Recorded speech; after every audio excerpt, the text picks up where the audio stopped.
Do it, you coward. Kill yourself and end your suffering. Your love betrays you. She thinks you are dead and has already found another to take your place. Lies, I yelled into the darkness. All lies. Now show yourself. Do it, Audan. Why suffer any longer? Ease your pain and end your miserable existence. Odin is using you.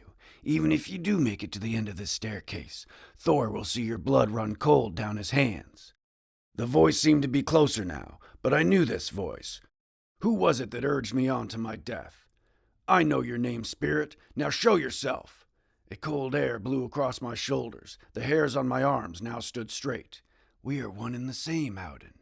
You need only to look at your reflection. It was my voice? How? The darkness was playing tricks on me, perhaps a test. I closed my eyes for a moment. Leave me be! And why would I do such a thing?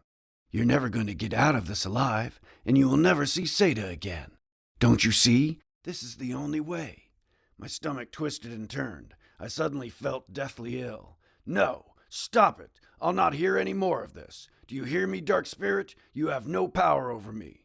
The voice gave a sinister laugh. Do it, Audan. Kill yourself. It's so easy. Just take one little step over the edge and let go. Your freedom is closer than you think. The voice was not coming from the darkness. It was from within, in my head. I could hear the voice yelling and screaming at me.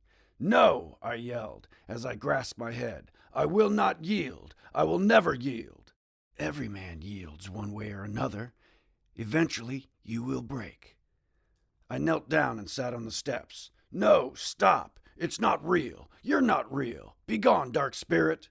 A silence fell over me once more, and the cold wind ceased to blow. As quickly as it had arrived, the voice now disappeared.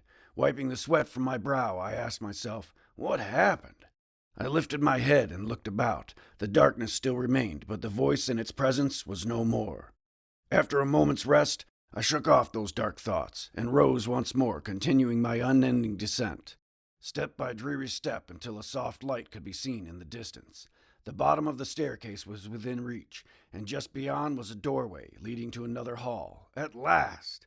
All my dark thoughts, all my hopelessness vanished without a trace. My heart beat quickly, overjoyed by the sign of hope. I walked towards the stone archway, cautiously walking on my toes. The soft glow of candlelight could be seen flickering in the well-furnished hallway ahead. Turning the corner, I quickly stopped in my tracks. I could hear a large clamor, a squawking of birds, crows perhaps. I peeked around the corner, and to my eyes' surprise, I gazed upon an enormous flock of crows crowded in the hall. They pecked, hopped, and cawed at one another. What the hell are you doing here? I asked aloud. I needed to get past them if I wanted to get out of here. I rounded the corner, and the crows did not peck. They did not hop, nor did they caw. Snapping their necks in my direction, they were very much aware of my presence, and very interested in what I was doing. I stood still, straightened my body, hoping they would not attract any attention. The largest of the crows slowly hopped forward, bouncing its dark beak with each step until it reached my feet. He turned his head to the left and tilted it up, as if to get a better look at me.